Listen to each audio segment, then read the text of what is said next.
No pasa nada, güey. Espérate, Matías, porque no sé si tengo el micrófono abierto. Creo que sí. Ay.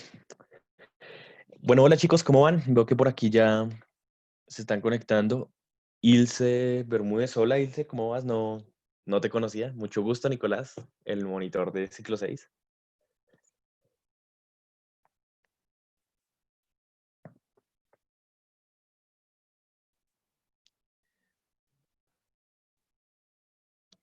Dame un segundo, me envió por acá el link porque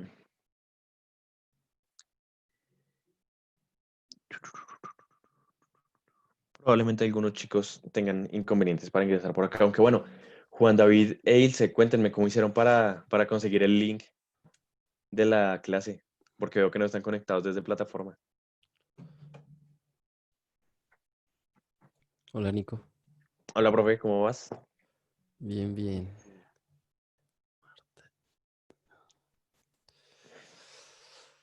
Ahí ya veo que ya está llegando como la gente, como así que no se pudieron conectar por plataforma. Sí, o sea, pues en teoría ya les aparece la tutoría en plataforma, sino que veo que se conectó gente antes de que yo enviara el link por el grupo y esa gente se conectó a través del link, entonces no sé cómo consiguieron el link. Sí. Ay, Salud. perdón. Sí, yo traté de silenciar el micrófono, pero no alcancé. No, tranquilo que Eh, igual en la cámara se veía. eh, Tan raro, ¿no? Pues, ¿no será que la que coordina ya no les habrá pasado el link? Pues a mí me pasaron el link, pues la que... Ah, ok. No, es que la plataforma les dio la posibilidad de descargar Zoom. Ah, bueno, chévere, también. Ah, bueno. Listo, chicos. Entonces ya vemos que ya están llegando las personas. Hay 6 personas conectadas. Bueno, con nosotros dos sabremos. Hay 4 ya listos para la charla. Entonces vamos a empezar porque pues el tema ya no es que sea largo, pero pues para que pues hablemos y conversemos entre todos diferentes cositas de lo que vamos a abordar hoy. Entonces les voy a compartir mi pantalla. Cuepa, mi video. Y pues para lo que hoy es ciclo 6 tenemos literatura de ciencia ficción, ¿no? La ciencia ficción es un tema a mí que en lo personal me gusta mucho, me gusta bastante porque, no sé, siempre ha habido como un interés muy personal y no sé, yo también pienso que es también de parte de toda la humanidad por saber qué es lo que sigue, qué es lo que acontece, qué depara, ¿no? Y nosotros podemos entender como ciencia ficción, pues esas obras en las que producimos un sentido futurista, ¿no? Es decir, nos posicionamos en un tiempo posterior al presente en el que posiblemente la ciencia esté tan desarrollada que hasta las sociedades, ¿no? Y las maneras y cosmovisiones de ver el mundo pues resultan siendo totalmente transformadas, ¿no? Eh, Termina teniendo una influencia tal la tecnología dentro de las dinámicas y actividades cotidianas que se transforma toda la concepción de humanidad, ¿no? No sé si ustedes recuerdan películas así que les guste mucho. En este momento se me vino una a la cabeza que es El Quinto Elemento, que a pesar de ser muy vieja, ¿sí? La protagonizaba Bruce Willis. eh, Muestra un panorama futurista y bueno, muestra una trama toda eh, pues de ciencia ficción para una época, ¿no? O sea, ¿cómo es posible que haya razas extraterrestres, que estemos en Marte, que sí, situar siempre al hombre o a la raza humana en un grado de, entre comillas, evolución tecnológica y, pues mucho más, no sé, desarrollada, ¿no? Esa tecnología que se lleva a cabo. Entonces, em, podemos entender la literatura, ¿sí? Eh, parte de ese punto en el que el ser humano llega ahí como que se planea, analiza su presente y dice, oiga, posiblemente en un futuro todos los antecedentes y todas las constantes que ha habido históricamente den para que en el futuro, ¿sí? Y ahí es cuando el escritor, ¿sí? Y el autor lo que hace es proyectar, hacer una proyección de esa sociedad en un tiempo posterior, en un tiempo futuro. No sé si ustedes en el 2001, que fue como la película así como más significativa que llegó ahí a la ciencia ficción y empezamos a verla. Porque yo confundo, o sea, yo sé que el tema es literatura, pero entonces porque yo meto acá también película y cine. Porque resulta que el cine y toda la producción que ha habido en cuanto a películas parte de la literatura. O sea, como que ha habido como una producción en torno a los textos, ¿no? Antes de que sean película, siempre fueron los textos escritos y los lectores eran los que tenían que imaginar eso que estaban leyendo, imaginar a sus personajes, imaginar cómo eran físicamente. Cada uno y cada lector pues tenía pues una subjetividad totalmente distinta.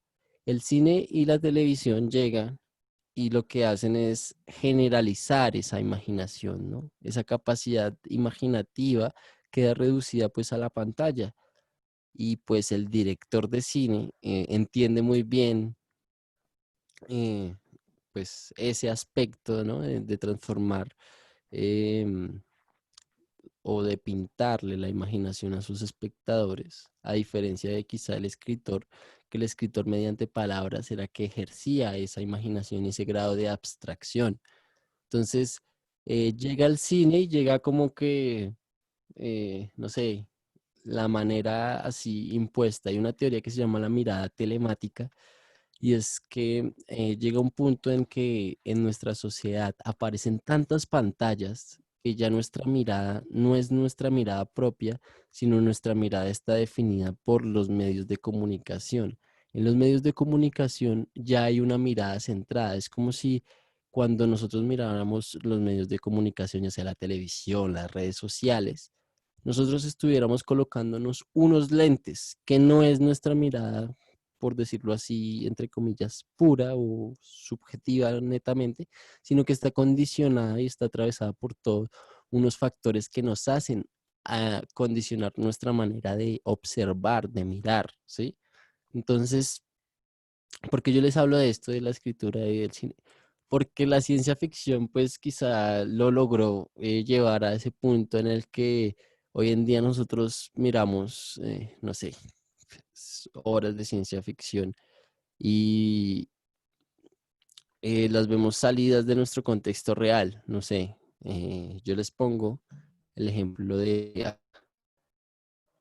del hombre invencible, la máquina del tiempo, de Frankenstein incluso, ¿no? De que acá está escrita por Mary Shelley. Ella escribe Frankenstein y pues nosotros, o sea, ¿cómo es que va a haber alguien que es creado artificialmente y que, ¿sí? Y cómo es que alguien como H.G. Wells, ¿sí? Se inventa la máquina del tiempo y hoy en día se habla de máquinas de agujero de gusano y bueno, más tecnología que pues posiblemente no es que sea tan ciencia ficción, pero que para la época estaban adelantados. En un principio, ¿quién empezó a hablar de ciencia ficción y por el que podríamos decir fue el exponente por excelencia? Julio Verne, ¿sí? Julio Verne fue uno de los que más escribió de ciencia ficción. En sus formas quedaron totalmente como obras clásicas, ¿no? Para la literatura. ¿Qué pasó? Que lo que no sabían estos autores era que más adelante, perdón, más adelante, todo lo que estaba por acontecer se iba a hacer como que realidad o iba a tener una aproximación científica a la realidad, ¿sí? Entonces, el cine entiende muy bien eso y lo lleva a un grado en el que nos muestran puras producciones de ciencia ficción que nosotros no relacionamos con nuestra realidad, ¿sí? Porque justamente son consideradas así, de ciencia ficción, pero que aún así son igual de entretenidas, nos llaman la atención, nos plantean un fin también de la humanidad, algo distópico. Entonces, por eso tal vez la consumimos, solo que aún así no lo consideramos parte de nuestra realidad. Profe, Eh, Dime. de hecho, también hay una película de un libro de Julio Verne, bueno, basada en el libro, que es la de, bueno, la del viaje a la isla. De paso, la película me La pareció isla muy misteriosa. buena. Sí, sí, Uy, ajá, sí, que pues está con La Roca, Dwayne Johnson, este chico, el que hace de Peter Mellark en los Juegos del Hambre, sí, y, y, y la chica que tal vez muchos recuerden de ay, perdón, High School Musical. sí. Eh, Gabriela creo que era el papel de ella, y no recuerdo el nombre, pero pues es como para que la tengan ahí en mente. La película es muy chévere. Sí, sí, creo que fue una isla misteriosa. Y sale de La Roca y sale de la película. Creo que salió, es viejita o es reciente, no es tan, es esta, ¿cierto? Eh, sí, sí, sí, señor. Esa es. Sí. Si ustedes se dan cuenta, no sé si ustedes han visto una serie que se llama Lost, que también como que narra como que el naufrago de un avión que quedó perdido y es una isla que lo que hace es cosas muy extrañas pasan en esa isla. Pero es una adaptación, ¿no? No es que sea como que isla misteriosa, como que la misma cuestión, pero pues es como un intertexto, ¿no? O sea, parte de esta ciencia ficción y lo llevan a un grado en esa serie de Lost, por ejemplo, a ese punto. Entonces, sí, esto de Julio Verne, lo más curioso es que, no sé, él tiene un libro que se llama em, 80, 80 lenguas, no, 2000, 20.000 lenguas de viaje submarino y pues narra como que, no sé, el submarino, ¿no? Es como una especie de aparato que para la época no existía y que más adelante se fue y se hizo realidad. Eh, Hay muchas teorías, perdón, hay muchas como, no sé, también eh, referencias, intertextos a esta, ¿no? A la máquina del tiempo de Wells. No sé si han visto también la película. La película eh, comienza con el fragmento, con como que se empieza a caer la luna, ¿no? El hombre está en la luna, pero como que hicieron allá ciertos como que desarrollos ahí urbanísticos y terminaron eh, por tirarse la luna. Y él crea la máquina de tiempo en ese momento, ¿sí? O yo no me acuerdo si la crea antes y se antecede al futuro, bueno, no recuerdo bien en este momento, pero la película es muy interesante, ¿sí? Y sale de que de un texto, si se dan cuenta, ¿no? Entonces, por eso hay una estrecha relación siempre entre literatura y cine, y literatura y pues también televisión, porque hoy en día hay muchos productos audiovisuales que podemos encontrar. Acá también está la misma actualización, se actualiza totalmente el mito, la obra o la historia, ¿no? Comenzó esta siendo la novela, escrita hace mucho tiempo, o sea, fue en el Reino Unido para el siglo XVIII y XIX. Y yo me acuerdo de esta película, verla como en el 2004, 2006, no me acuerdo. Y hace poquito creo que salió esta, ¿sí? Que es la reactualización de esta misma película, El Hombre Invisible, ¿sí? Pero entonces en términos de ciencia ficción, ya Wells para la época nos hablaba de una máquina del tiempo, del hombre invisible.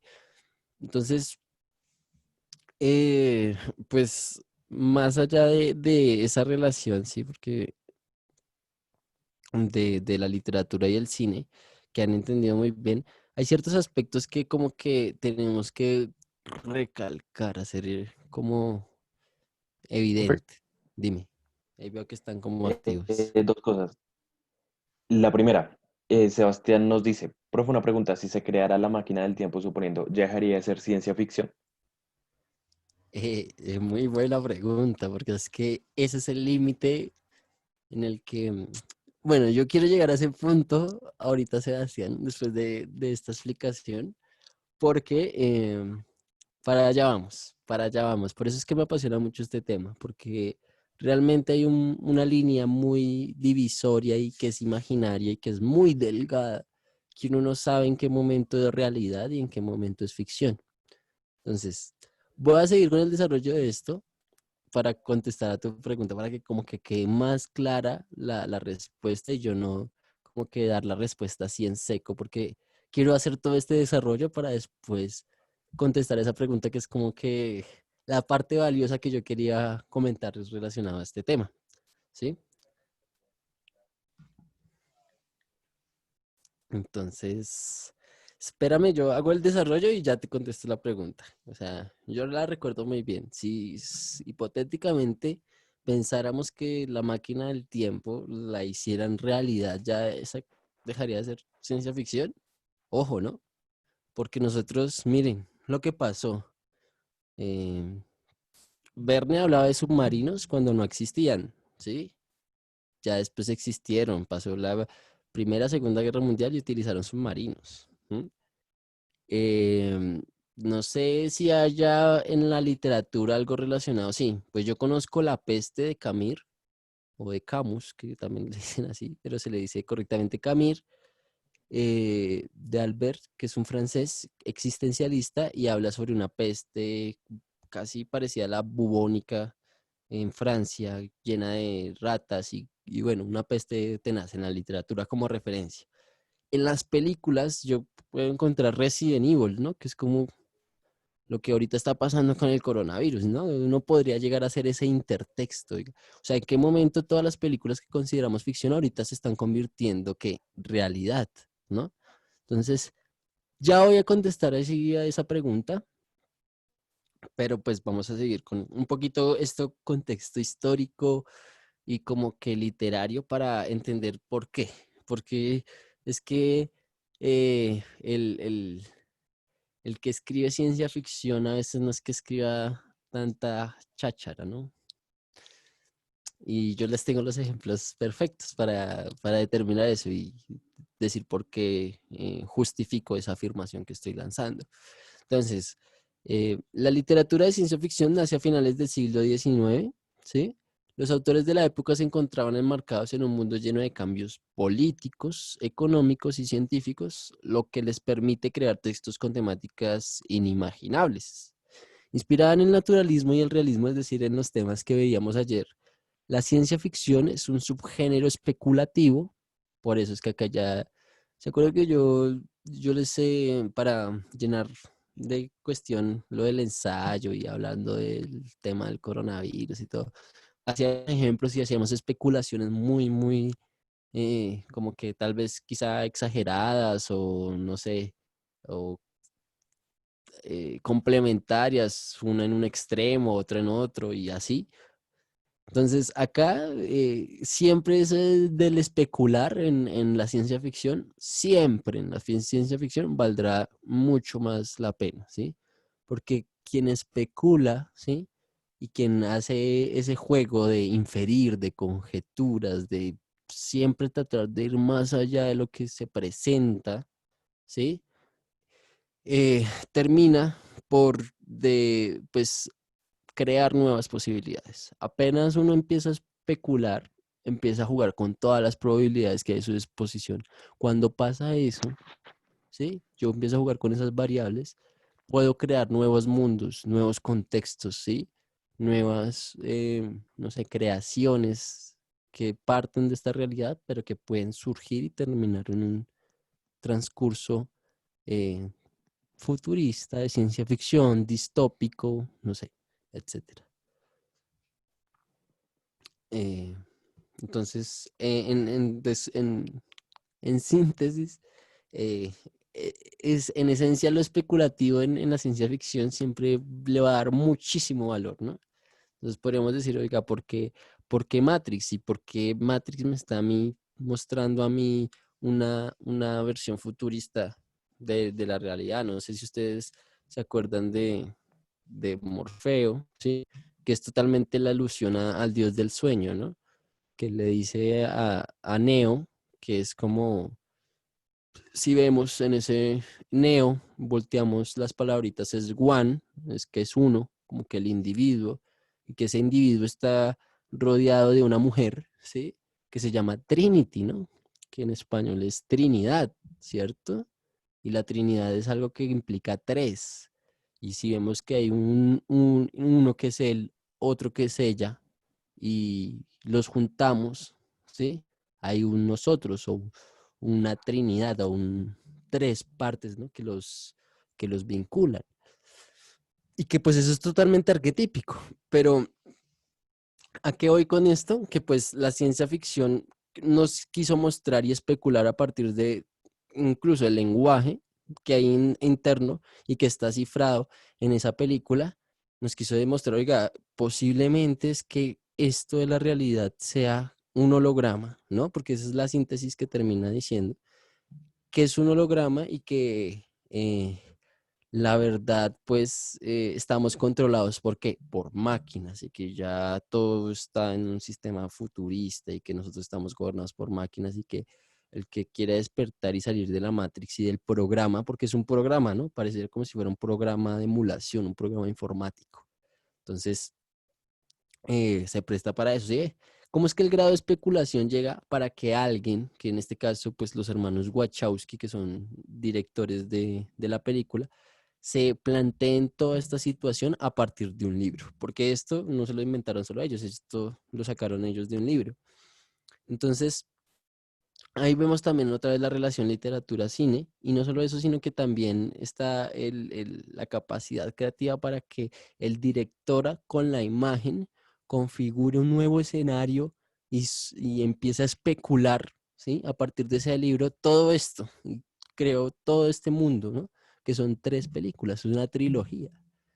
Y yo creo que Matrix es una película que pues es muy significativa para, para la industria del cine, no solamente por el contenido y lo que dice, ¿sí?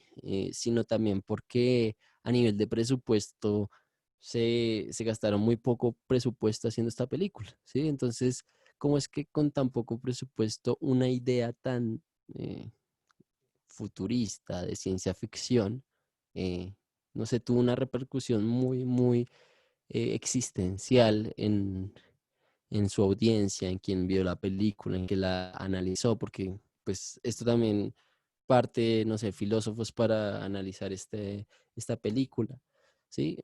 Acá en la universidad me hicieron ver Heidegger, eh, para contestar un parcial de Heidegger tenía que ver Matrix.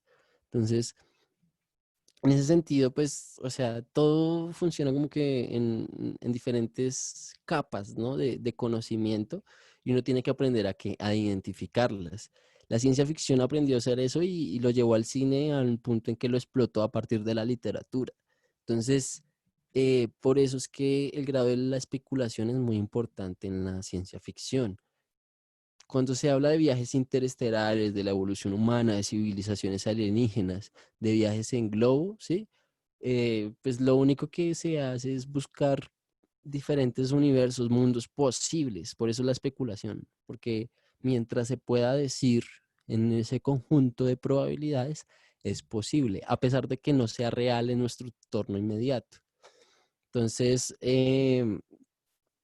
esos escenarios pues pueden ser paralelos. Yo no sé si ustedes acá con lo de paralelos se ponen a pensar un poco si han visto Rick y Morty, en todo lo que nos plantean como ciencia ficción, que es una serie animada, pero que es un viejito que está muy llevado por la ciencia y que hace cosas o sea, zafadas de la realidad y que lo sitúa en mundos diferentes y paralelos, ¿cierto? Como que hay mundos en los que hay diferentes Mortys, hay diferentes Ricks, ¿sí? Entonces, diferentes dimensiones, diferentes mundos paralelos. Entonces, ¿quién quita que, o sea, hay que ser muy ingenuo, ¿cierto? ahí yo estoy especulando. Hay que ser muy ingenuo para pensar que en este universo, por más de que no haya evidencia científica o la ciencia oficial no diga que hay razas extraterrestres, ¿sí? Pensar que nosotros somos los únicos que existen en este universo sería muy ingenuo, sabiendo que el universo, pues, no es limitado o no, que yo sepa, ¿sí? El universo creo que es infinito. Entonces, sería muy arrogante y muy egocéntrico pensar que solamente existe la raza humana en el mundo o en el universo. Entonces ahí sí ven como yo con la especulación empiezo a decir, ah, no, entonces sí posiblemente haya en otros universos que razas extraterrestres, civilizaciones, eh, autos. Hoy en día yo ya he visto, chicos, autos que, no sé si ustedes vieron la de Volviendo al Futuro, que había como una especie de patineta que era como aerostática, que como que se mantenía antigravitatoria, ¿sí? Como que se mantenía en el aire. Creo que eso ya la hicieron realidad, o no sé si era una fake news o no, pero yo vi cómo lo estaban utilizando. Pero creo que eso era algo falso, ¿no? Pero, o sea, siempre como que la intención ha estado siempre como que, oiga, avanzar, ir más allá. Si en el quinto elemento nos muestran carros voladores y sí, escenarios en donde el tráfico no es terrestre sino aéreo, entonces ya uno dice, oiga, ¿sí? ¿Será que es posible o no? Y uno ve hoy en día la tecnología como está en la industria automotriz y para allá apunta, ¿no? Carros inteligentes, ¿sí? Carros que se manejan solos, que prevén los choques. Ya la inteligencia artificial ya está cogiendo tanta fuerza, ¿sí? Que ya vamos, no sé, como a películas como Yo Robot, que plantean como que, oiga, ¿qué tal en algún punto la inteligencia artificial se vuelque en contra de la humanidad, ¿no? Y pues, no sé, genere una transformación eh, radical, ¿no? A la sociedad humana, a la civilización. Todo esto es especulativo porque no tenemos indicios, no tenemos evidencias, pero todo esto cabe dentro de la imaginación, ¿cierto? Por eso lo consideramos ciencia ficción. Los personajes humanos con transformaciones, las criaturas antropomórficas y los robots. Ya cuando hablamos de eso, no sé, Van Helsing, ¿sí? O sea, ya cuando hablamos de Avengers, que también es como algo que es totalmente de ciencia ficción, ¿no? Es lo mismo, ¿no? Seres, hombres de negro, por ejemplo. Dígame si eso no es ciencia ficción, que ya implica, pues, oigan, ¿será que nos ocultan la realidad de que sí existen razas extraterrestres y siempre han existido? Porque eso es lo que muestran los hombres de negro, ¿cierto? Y esto en cuanto a las ideas o situación es la protagonista o el centro del texto. Acá, Profe, dime. también alguna vez escuché una teoría de que muchas veces en el cine plasman algo de ciencia ficción, pero que es algo que en realidad ya se sabe. Entonces, digamos que la organización de los hombres de negro sí existe y que pues lo plasman como ciencia ficción solo para que la gente se vaya como que acostumbrando a algo así. Muy bien, sí. No sé si a ustedes les ha pasado, y ahí ya es cuando entra la pregunta de Sebastián, de que si en qué momento deja de ser ciencia ficción o no, ¿cierto? Si se hiciera la máquina del tiempo, por ejemplo, ya no estaríamos hablando de ciencia ficción, o pues esta que nos comenta Nicolás de pues la incidencia del conocimiento, de como que eh, se sabe, ¿no? Se sabe algo relacionado, pero pues no sé, o sea, como que hay un público que no sabe, ¿no? Entonces yo lo que hago es pasarlo por ciencia ficción porque pues la tecnología sí existe, ya y siempre ha existido y el público en su mayoría no sabe, entonces pues ellos creen que para llegar allá es muy difícil, ¿no? Yo les comentaba, creo que ustedes querían que yo me sentía en la Edad Media porque había postes y cables rodeados y todo, ¿no? Entonces, ¿me están escuchando? Sí. Sí, sí, señor. Ah, listo. Pensé que no me habían escuchado. Entonces, pues yo les estaba comentando eso, ¿sí? Como que llega un punto, no sé si les ha pasado, en que ustedes se le pierden las llaves y están buscando las llaves y dónde están las llaves y cuando se dan cuenta las tienen en los bolsillos. o las tienen ahí encima de sus narices y no ven. Resulta que lo que dicen es que esta ciencia ficción es la manera como que perfecta de pasar lo, lo, lo realidad, o la realidad como ficción. O sea, la manera perfecta de ocultar las cosas es mostrándolas de frente. Entonces nos han dicho que la ciencia ficción, ¿cierto? Es algo que no va a pasar, pero pues vimos Resident Evil, yo creo que hay más virus, más películas de virus que están relacionadas y que uno ha visto y que, oiga, y que ahorita está uno viviendo y que oiga ya no se le parece como que tan lejano que eso acontece. Entonces uno dice, carajo, ¿será que um, para allá vamos? Lo futurista no es tan futurista, ¿sí?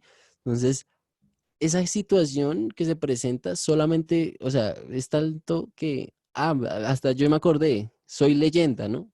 Soy Leyenda es una película también que es reficción y, y yo he sido identificado, o sea, con el paralelo, hago un paralelo con esta situación que está pasando ahorita. Oye, ¿quién iba a pensar que esa película, sí, o sea, iba a ser una manifestación de la realidad en unos años? Entonces, y que considerábamos ficción. Entonces, a veces nosotros pensamos que la ficción es algo que está alejado de la realidad, ¿no? Pero que en definitiva está más cerca de lo que uno cree. Por eso es que dicen que a veces la realidad que supera la ficción, ¿no? Ayer hablábamos de el costo de saber esa verdad y de si uno estaría dispuesto, ¿no? A saber esa verdad a cualquier costo, así uno se quede solo, ¿no? Entonces, a ir más allá de la realidad, a pesar de que tal la verdad sea más loca que la realidad que conocemos y que tal sea de ficción, ¿sí? Entonces, por eso es que, no sé, lo que dicen es eso, ¿no? Como que la manera que ha hecho Hollywood y ha hecho toda esta gente para no sé, quizá ocultarnos las cosas, porque es que ustedes se dan cuenta que, ay, los Simpson predijeron muchas cosas y sigue pasando del ébola, del coronavirus, de las Torres Gemelas, de todo. Uno dice, oiga, pero ¿por qué? ¿Por qué carajos? Entonces, ¿será que ellos tuvieron conocimiento antes, que es lo más probable? ¿O realmente es que Matt Groening es un profeta y un vidente y es el próximo Nostradamus? Cosa que dudo, ¿no? Em, Profe, Dime.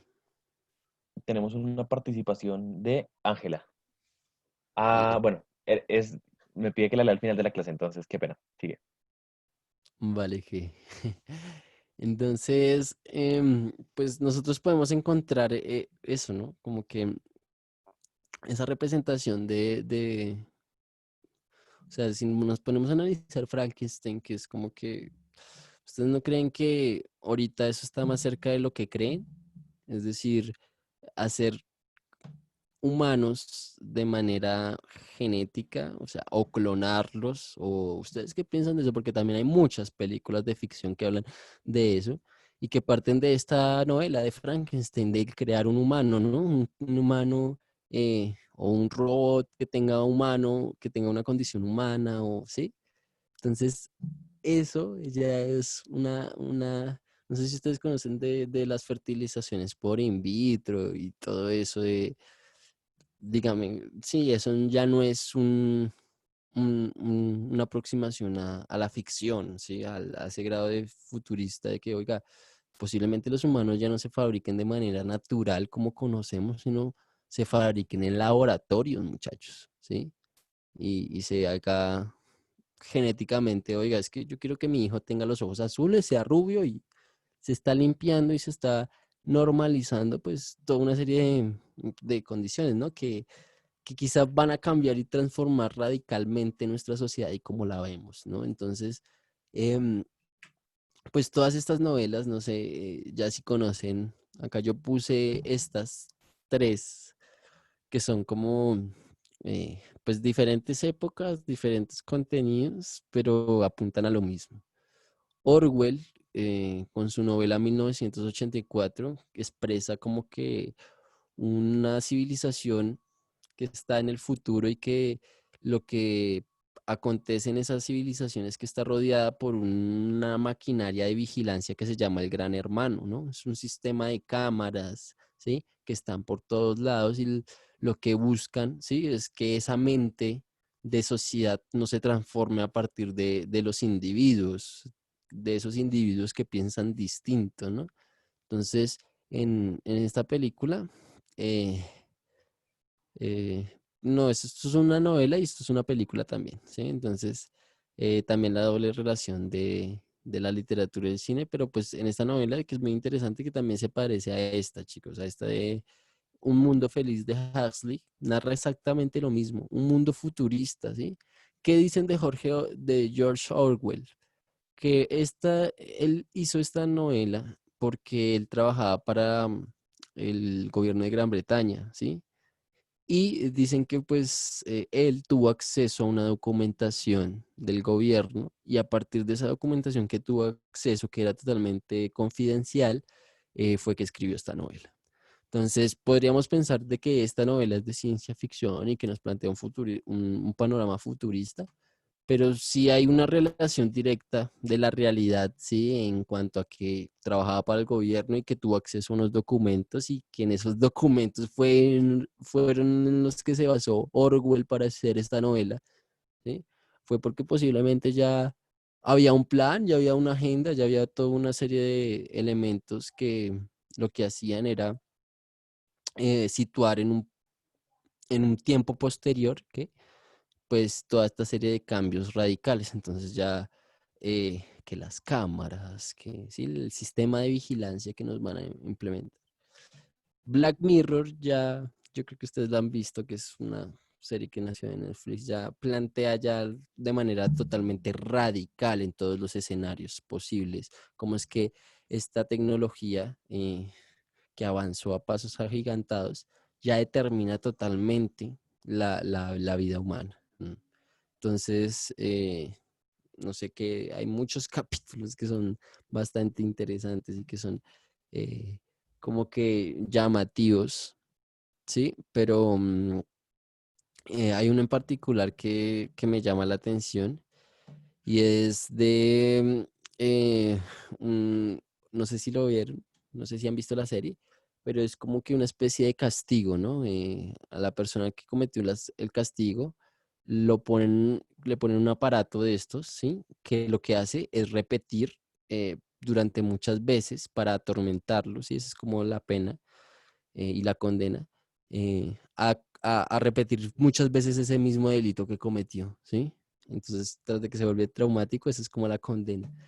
Y bueno, hay muchos escenarios que dibujó esta serie de manera distópica, pero pues eso es un escenario como que el que más a mí me llamó la atención y más me fue significativo. Hay otros escenarios más, pero pues se las recomiendo por si pues les interesa la ciencia ficción. 12 monos, que también es una película que lo que plantea es justamente un virus, ¿sí? Y que parte de un cortometraje francés que se llama La Jetée. Esta película que es con Bruce Willis también y con... se me olvidó el nombre del otro muchacho. Bruce Willis, Brad Pitt, es con Brad Pitt, acá está bajito. Lo que hacen es situar un panorama también futurista, pero entonces que hay un virus, ¿no? Hay un virus que necesitan erradicar porque hay un ejército, ¿no? El ejército de los 12 monos, que lo que está interesado es en, pues, acabar con la humanidad y en liberar ese virus, ¿no? Que también, curiosamente, en esta película viene y se origina desde Asia. Profe, Dime. nos dice Sebastián, yo digo que ese es el fin de la ciencia ficción, mostrarnos algo imaginario, pero ponernos a plantearnos en nuestras mentes qué tan posible es. Y Jerónimo dice, El tiempo del mañana también es una película muy buena y la principal enseñanza que deja es de valorar el hoy, lo que podemos hacer hoy y aprovechar el tiempo. La película es muy, muy buena. Sí, sí, esa película es excelente. El tiempo de mañana o In Time, que es con Justin Timberlake, ¿no?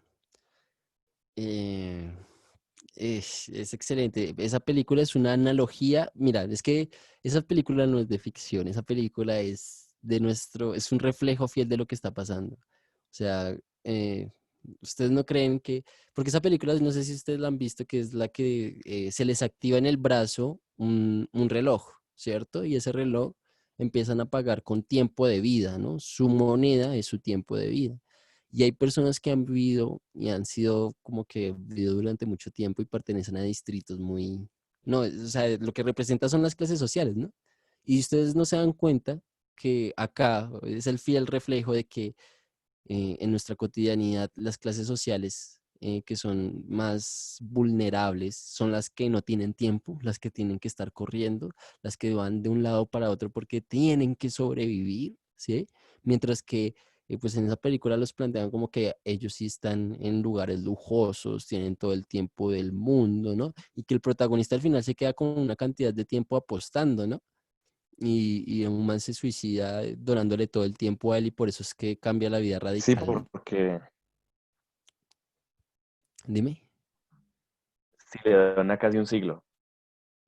Sí, le dona casi un siglo, exacto. Entonces, eh, es entender eso, ¿sí? Como que, oiga, esto no es que sea ciencia ficción, es el reflejo de nuestra realidad, porque lo que representa es que, oiga, nosotros no estamos trabajando y nuestro tiempo no estamos utilizando para trabajar, para tener a cambio que unos pesos, para tener tiempo para descansar 2 días a la semana, ¿sí?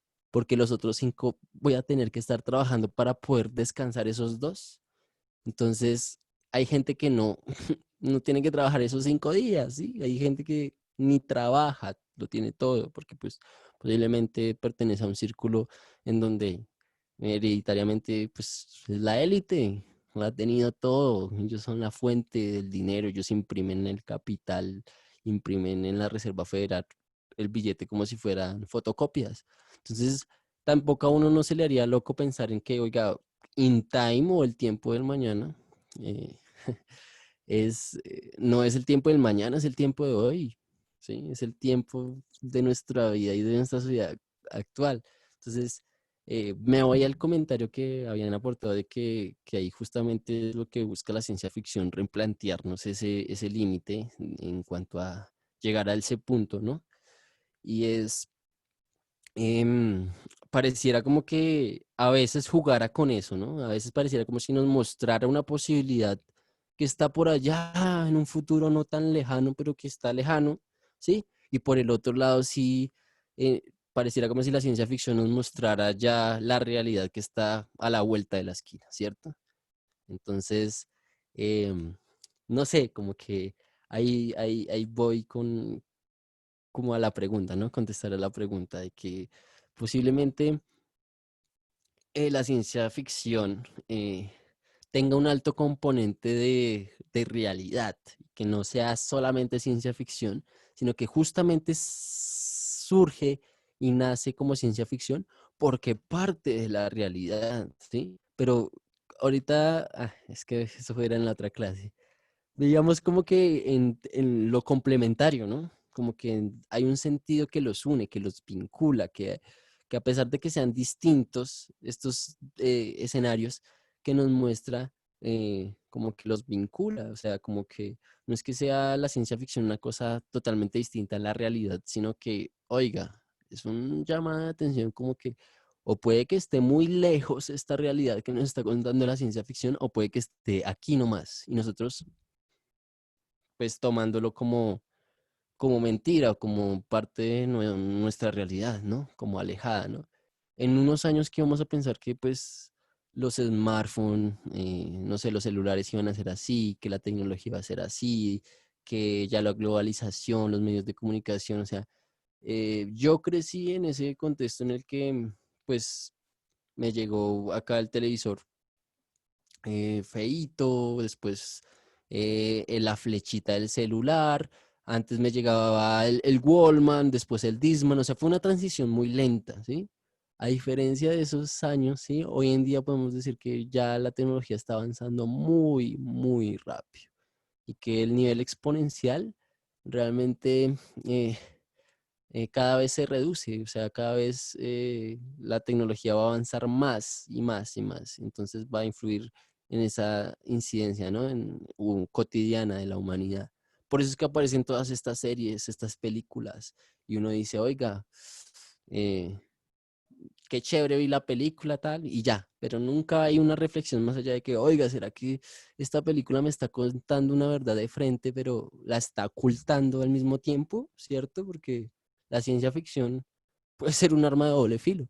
¿Quién iba a pensar que Resident Evil, 12 monos, Soy Leyenda, iba a ser el panorama que iba a pasar este 2020 en todo el mundo? Porque es que esto no es solamente acá, esto es en todo el mundo. Entonces, em, pues acá yo pongo ya un poquito más de más series. Que bueno, esta imagen está como un poco pixelada. Pero acá vemos el planeta de los simios, ¿sí? Metrópolis, Fahrenheit 451, La Naranja Mecánica, ¿sí? Todas estas películas, pues lo que buscan es narrar esa sociedad futurista que también puede que esté, o sea, que hacia allá vamos, ¿no? Es como una reflexión que parte de la ciencia ficción y es lo que decía ahorita el aporte de que posiblemente es mostrarnos la ciencia ficción, eso, ¿no? Esos límites de nuestro presente, pero al mismo tiempo como que eh, no está tan limitado, ¿no? Nos amplifica el horizonte de posibilidades y nos lleva a un punto en donde podemos darle lugar a estas posibilidades y probabilidades. Entonces, no sé, si quieres ya pasamos a las participaciones. Ya con esto yo pues cierro el tema un poco de ciencia ficción, de cómo la incidencia, la relación siempre entre literatura, cine, no sé si tengan ustedes más aportes, referencias, ejemplos. eh,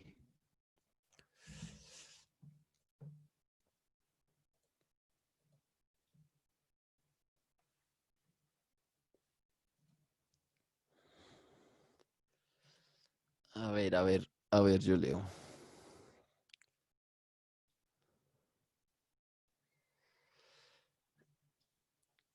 Ángela, ya es para que, ¿qué? ¿Ya puedo leer tu pregunta?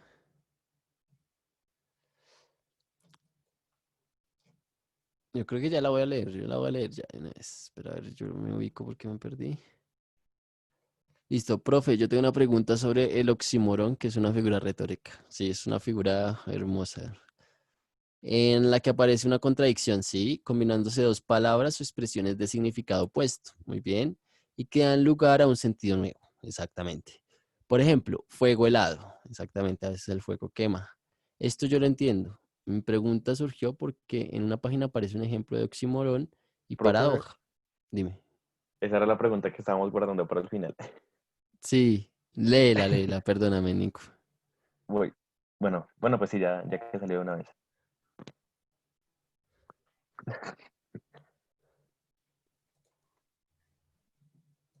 Eh, por acá arribita, regálame un segundo, acá.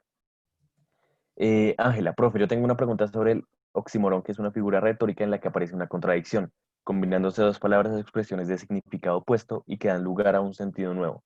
Por ejemplo, fuego helado. Eso yo lo entiendo. Mi pregunta surgió porque en una página aparece un ejemplo de oxímoron y paradoja. ¿Cómo puedo identificar esto, profe?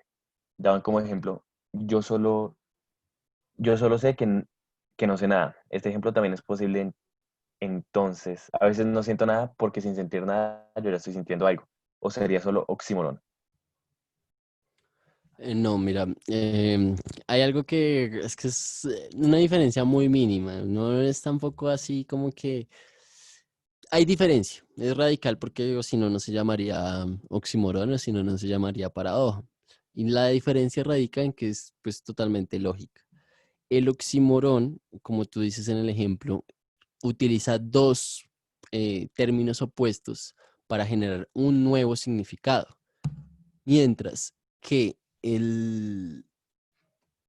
¿cuál era el oxímoron? Mientras que, ay, se me escapó el otro, la La paradoja, paradoja. sí, la paradoja, lo que expresa ya es como que un sentido que está, bueno, dos sentidos que están en un solo sentido. Entonces, te voy a leer un ejemplo de paradoja. y tú me dices por qué pues, es la diferencia. O bueno, yo te lo digo. Pero entonces dice así. Espera, a ver, me acomodo acá. Vivo sin vivir en mí y de tal manera espero que muero porque no muero. Vida, no seas molesta. Mira que solo me resta para ganarte, para perderte. ¿Sí? Acá hay un ejemplo, pero es que se los tendría que mostrar en la pantalla. Espera, a ver, yo lo busco por acá. Eso es de Neruda.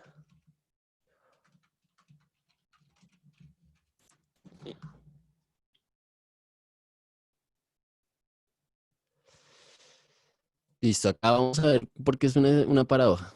Y es una expresión totalmente, pues, distinta al oxímoron, porque el oxímoron ya es totalmente un sentido que yo, o sea, dos sentidos como que negativos, opuestos, que yo utilizo en una misma oración para generar que un nuevo sentido. La paradoja, mira cómo funciona. Yo, vamos a leer desde la segunda estrofa. ¿Listo? Yo te amo para comenzar a amarte, para recomenzar el infinito y para no dejar de amarte nunca. Por eso no te amo todavía. ¿Sí?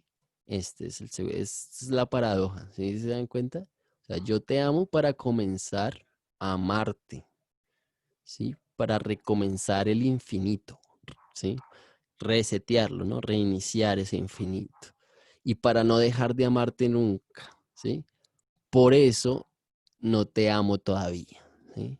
Entonces, ahí ya implica un sentido de que, oye, yo te amo a ti para esto, lo otro, que es como eh, recomenzar el infinito, resetear el infinito, nacer de nuevo para no dejarte de amar nunca.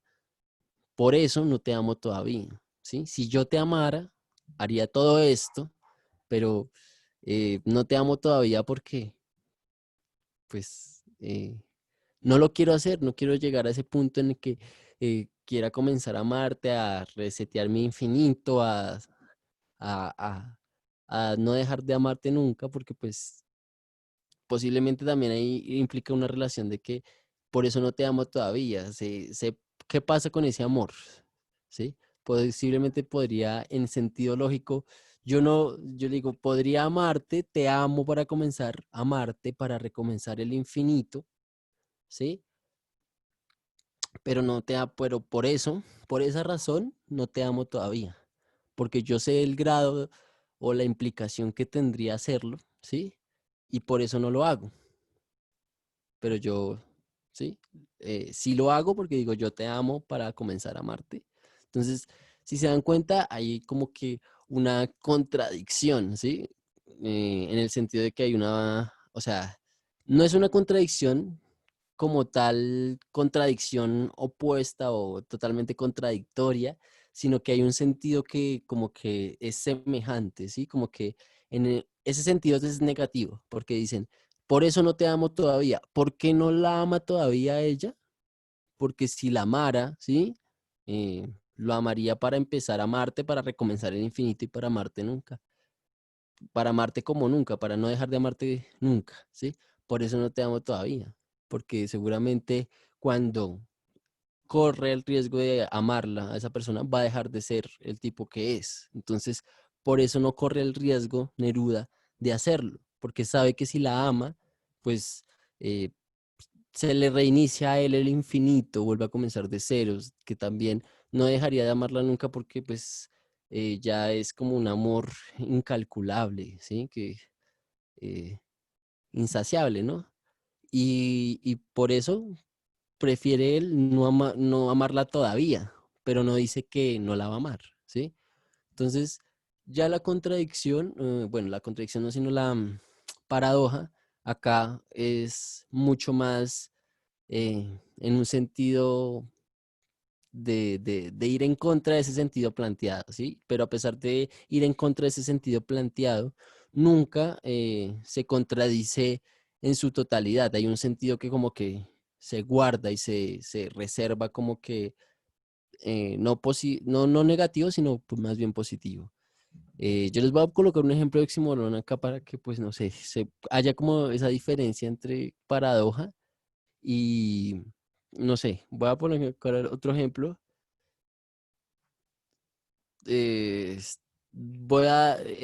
Doy un consejo afuera de viejo, nunca siga mi consejo, ¿sí? Entonces, ¿cuál es la paradoja ahí? Eso no es un oxímoron, es una paradoja. ¿Cuál es la paradoja ahí? Que pues mi consejo es no sigas mi consejo, ¿sí?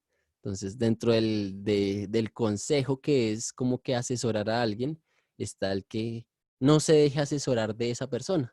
Ese es el consejo. No siga mis consejos. Entonces ahí podemos encontrar una relación en sentido que va en contra, pero pues es armoniosa, si me hago entender. O sea, no es totalmente contradictoria ni es opuesta, sino como que es armoniosa, ¿sí? O sea, el consejo es que no siga mis consejos y por eso yo hallo ahí una relación paradójica. Mientras que el oxímoron, si ustedes se pueden dar cuenta, eh, tiene que ver con dos características de dos objetos distintos. Tú habías dicho el fuego, el hielo quema, ¿no? O el hielo abrasador también puede ser, ¿no? El fuego es helado, ¿no? Que a veces el frío también quema. Profe, Entonces, dime. aunque pues ahí sí hay algo de que pues el hielo sí quema. Ajá. O sea, Pero pues aunque suena raro, si digamos si una persona se pone hielo muy directo en una parte del cuerpo, se quema esa parte del cuerpo. sí, correcto.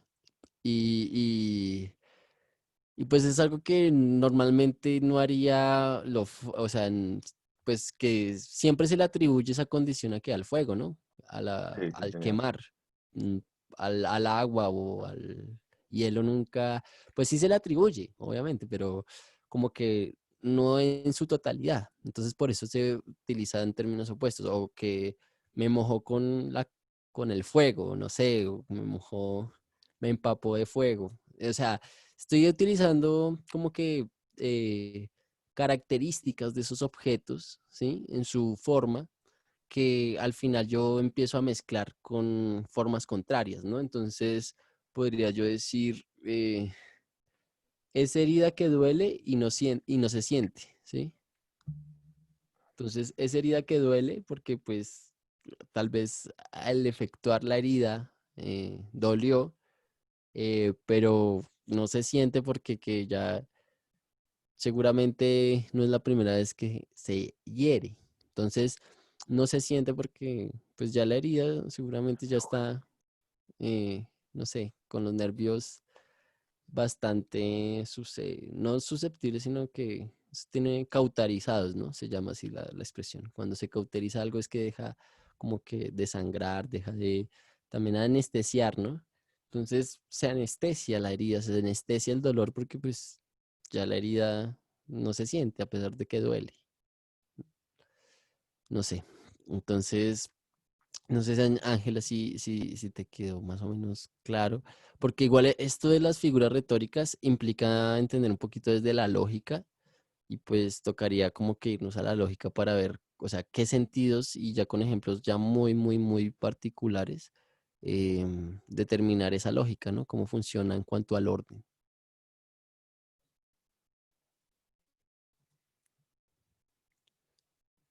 No sé, Nico. Ok, sí, profe. Sí. Pues la verdad yo no conocía este término de oxímoron, entonces también como que aprendí algo hoy. Sí, pues es que a mí me gusta mucho el rap y esa figura en Estados Unidos hay un rapero que se llama Schoolboy Q, que tiene un álbum que se llama así, Oxymoron. Ok. Entonces, sí, esa fue como la primera vez que yo conocí esa palabrita y ya después fue que en la carrera me mostraron y yo, uy, entonces es una figura retórica, vea, pues a eso hacía ahí alusión. Y era eso, ¿no? Mezclar dos como que cuestiones diferentes. Uno busca ejemplos de oxímoron en Google y encuentra bastantes y que son muy también comunes. Sí, pero es un término, no sé, me sonaba, o sea, yo lo hubiera escuchado en otro contexto, habría sonado más como algo químico.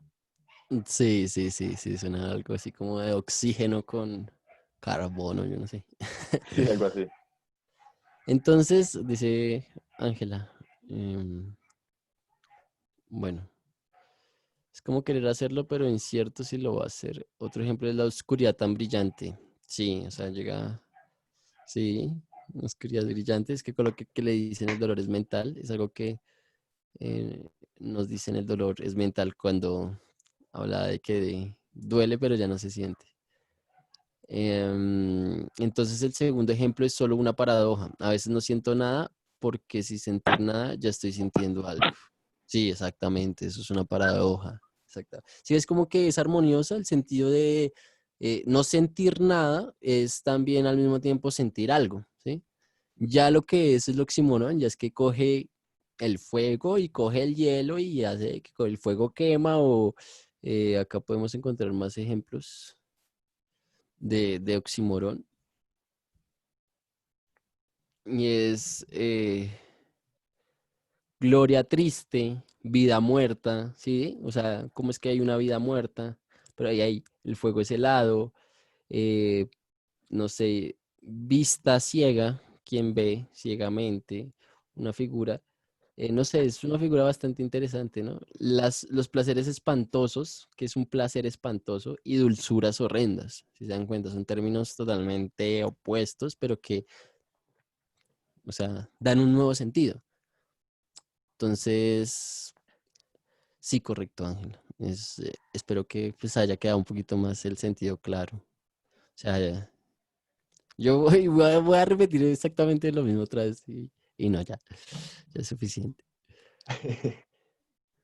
No, pues la ventaja es que ahorita no hay otra clase, entonces pues Ah, si bueno. gustas tomarte un par de minutos me ayudas. No, no, pues es eso, pues entender que la paradoja, o sea, a pesar de que vaya en contra, hay una relación de armonía, ¿sí? O sea, mi consejo es que no sigas mi consejo, ¿sí? Entonces hay, sí, una contradicción, pero hay una armonía porque el consejo sí se puede dar en esos términos lógicos de que no siga mis consejos, ¿sí? Pero entonces ya lo que es el oxímoron, ya es que yo utilizo dos conceptos para crear uno nuevo, ¿no? Entonces, ¿cómo es eso de los placeres espantosos? ¿Cómo un placer puede ser espantoso, ya que el espanto implica terror, miedo, pero el placer ya implica es satisfacción, ¿no? Hedonismo. Entonces, es eso, es entender que por un lado el oxímoron utiliza dos conceptos para crear un nuevo concepto, ¿sí? O sea, dos conceptos opuestos para crear un nuevo concepto, mientras que la paradoja es una contradicción que tiene una línea que es armoniosa, que lo que hace es vincular ese sentido y que en un principio podríamos decir que pareciera como si fuera contradicción, pero no, hay un sentido y hay un valor lógico del sentido y el significado que se quiere transmitir. Y ya, chicos, no sé. Esa es muy, muy buena pregunta y yo creo que la otra semana vamos a abordar ya todo lo que son figuras retóricas. Entonces, muy bien, chicos. No sé qué más preguntas tengan. Espero que les haya gustado la clase. Sí, profe, nuevamente bastante interesante. Gracias, Nico.